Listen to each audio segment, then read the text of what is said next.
Adjudicatory Subcommittee has met for a number of hours to consider the 13 counts forwarded to us in the statement of alleged violations and has reached a conclusion that we are reporting at this time.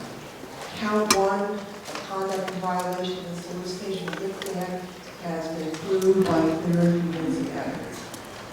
Count 2, conduct in violation of the Code of Ethics for Government Services, has been proved by clear and convincing evidence.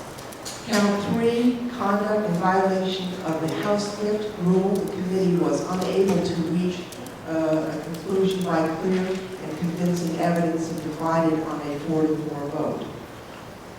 Count 4, conduct in violation of the Postal Service laws and Franking Commission regulations. The committee found violation by clear and convincing evidence.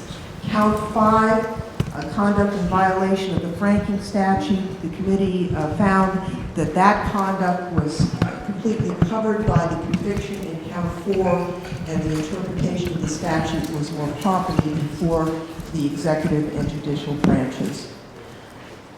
Count 6, conduct in violation of the House Office Building and Commission regulations. We found a violation by clear and convincing evidence. Count 7, conduct in violation of the Purpose Law and Members Handbook. We found a violation by clear and convincing evidence. Count 8, conduct in violation of the Letterhead Rule. The committee found that was proven by clear and convincing evidence. Count 9, conduct in violation of the Ethics in Government Act and House Rule 26, the financial disclosure provisions. We found a violation by clear and convincing evidence. Count 10, conduct in violation of the Code of Ethics for Government Service relating to Lenox Terrace. The committee found conviction by clear and convincing evidence. Count 11, conduct in violation of the Code of Ethics for Government Service, Clause 2. We found a conviction by clear and convincing evidence. Count 12, conduct in violation of the Code of Conduct, letter and spirit of House rules. The committee found that to be proved by clear and convincing evidence. Count 13, conduct in violation of the Code of Conduct reflecting discreditably upon the House. A majority found that to be proven by clear and convincing evidence on a vote 7-1. I would note that does conclude the deliberations of the Administrative Subcommittee.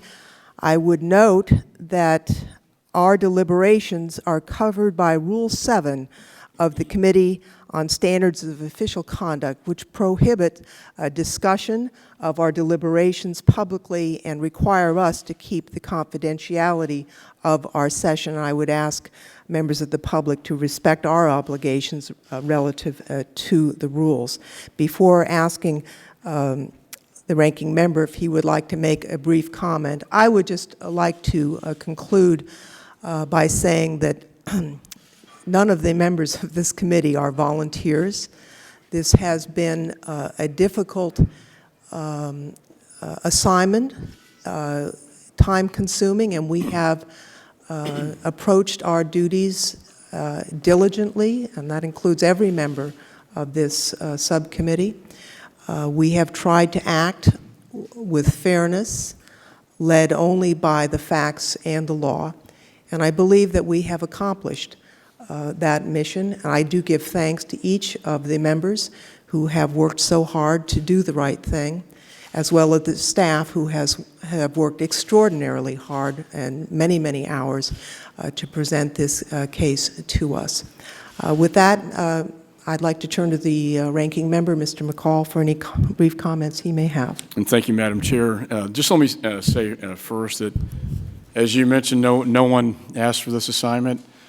Sitting in judgment of a fellow member, a colleague, is a very difficult task, but I believe that you, Madam Chair, and all the members of this subcommittee have handled yourselves in a very nonpartisan, professional manner, and dignified manner, which I hope will restore credibility to the House of Representatives. As you mentioned, Madam Chair, we were able to reach consensus on 12 of the 13 counts, with count 3 being a split vote 4-4. When we look at count 13, it talks about reflecting credibility on the House and discussing dishonor.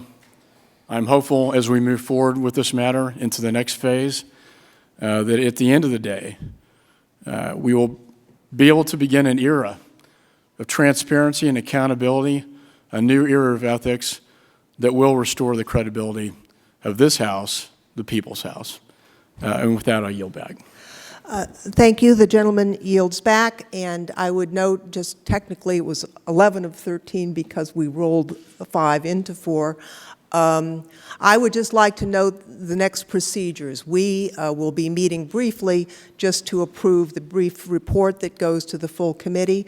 After we recess from this session, I will be contacting the ranking member of the full committee so that we can schedule the sanction hearing that is the next step in this process under our rules, and we will certainly give notice of that. Madam Chairman, I make just one clarification. We did achieve consensus, so we did achieve consensus. You are correct.